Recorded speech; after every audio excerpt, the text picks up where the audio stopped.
Hey everybody, it is late at night and I am Norman, so let us begin. I have a full pot of coffee sitting right next to me, because that's what I do late at night.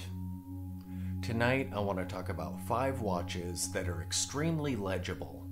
I mean, after all, at the bare minimum, you should be able to at least tell time on a watch. But I'm also going to be talking about 5 extremely not so legible watches, so this should be fun. Let us begin looking at some legible watches. The first watch that I've chosen is the Zen U1SDR, and I chose this watch because of those extremely thick hands. Even just the briefest glimpse at your watch and you know exactly what time it is because those hands are so fat. I also like the squared off large indices. I like the square that they put on the end of the seconds hand. And I really like the red and white theme of the watch. It reminds me of lifeguard symbolism and whatnot. This watch has a date complication, but it's extremely subtle. You barely even notice it. And I kind of like the way they put the crown at the 4 o'clock.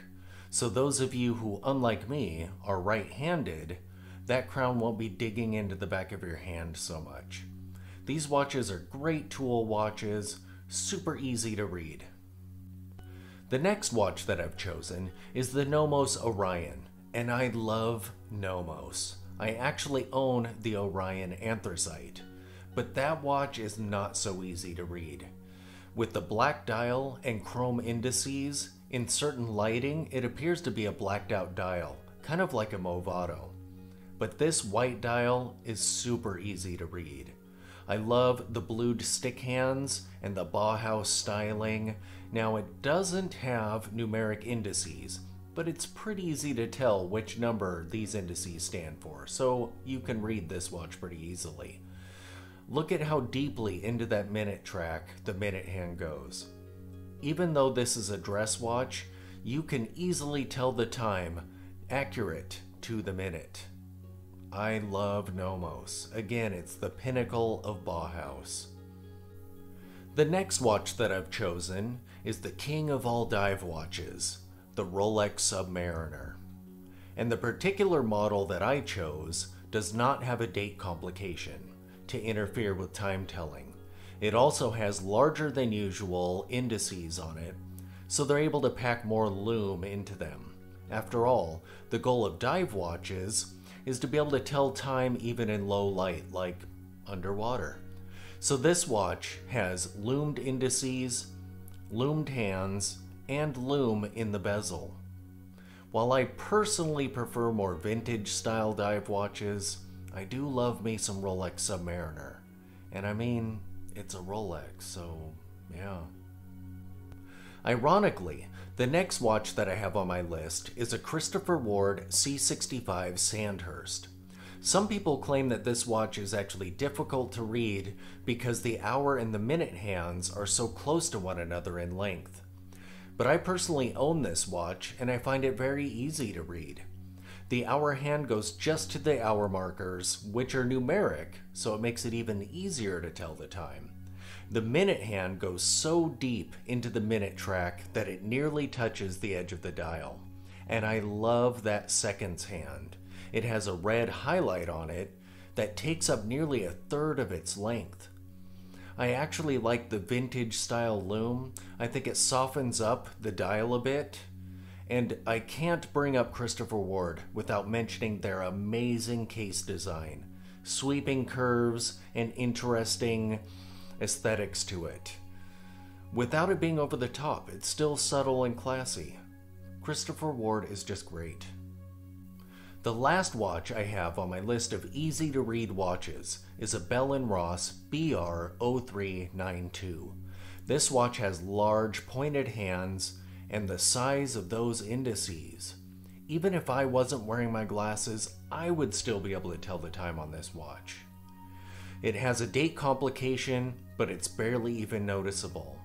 Now the seconds hand is a little bit small, but I feel in this case, it's more of a complication than a time-telling component. The aesthetics of this watch aren't really my taste, but I do appreciate their uniqueness, and I love the way they modeled their watches after cockpit instrumentation. These watches are super tough, super unique, super easy to read. Everything on the watch is black except for the hands and the indices. It is easy to read at a glance. Let's begin looking at some watches that are not so easy to read. And these fall under 3 basic categories.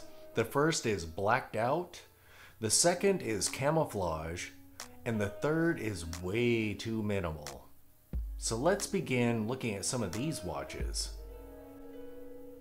The first watch I have on this list is an Oblivlo. I've never heard of this brand before. The Oblivlo all-black military watch. And as you can see, it has a skeletonized dial, so it's extremely busy. And the hands are nearly the same color as everything that's going on behind them. As you can see in some of the photos, in certain light, the hands are completely gone. And in other light, it just takes a while to find them. Oh, and look, it's a double tourbillon for $248. That is definitely legit. The next watch that I have on this list would fall under the Blackout category. And this watch is a Parallel. I hope I'm pronouncing that correctly. A Parallel Turbine Specialties. So of course, this watch has a black dial, and it's done with sort of a turbine pattern on it. It has black indices, and although they have chrome around the edges, I think they would just come off as black.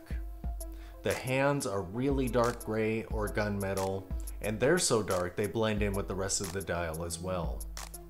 Now I do like the central chronograph wheel, and this is done with white indices, so it is actually the only legible part of the watch. So with this watch, you would be able to use your chronograph feature, but you wouldn't be able to tell time on it. Next up, we have a watch that falls under the camouflage category. And this is a Hublot.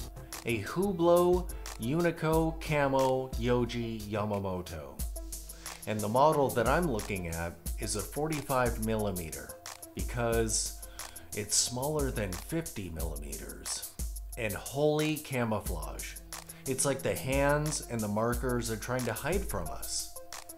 Now if you look closely at this watch, you realize it's actually a chronograph. And if you look even closer, you'll realize that it has numeric indices, at least where they're not being covered up by everything else going on this dial. This is completely illegible. When you glance at the watch, all you see is camouflage. And it is not cheap.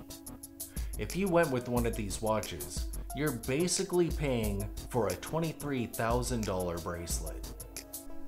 The next watch I have on my list is claimed to be a Rakata watch. Now I haven't confirmed this, but it's a Rakata watch. And this would fall under the category of way too minimal. We have a white dial with nothing on it, and we have a black hour hand and a black minute hand. There's no seconds hand, so you may want to hold this watch close to your ear, make sure it's still ticking away, to ensure that it's actually telling you the time. And there are 0 markers on this watch. None whatsoever. At least Movado gives us a circle to let us know where 12 o'clock is. Although, you could swap your band around and wear this watch as either a left-hander or a right-hander. It's a feature, not a bug. I actually like the aesthetics of this watch. I like minimalism. But good luck telling the time with any kind of accuracy whatsoever. The last watch I have on my list is a Cartier. And look at that, I am a lying liar. There's actually another category that these watches fall under, and that is abstract. Now this watch is beautiful, of course. It is the Rotonde de Cartier Mysterious. And it's Cartier, so it's beautiful. And there actually is a track on the dial, but it only covers the top 2/3 of it. So once you get down between 5 and 7, there is no way of accurately telling time. But it is a double tourbillon, and it's not cheap. This is a $173,000 watch, which is fine. It's a Cartier, it's beautiful.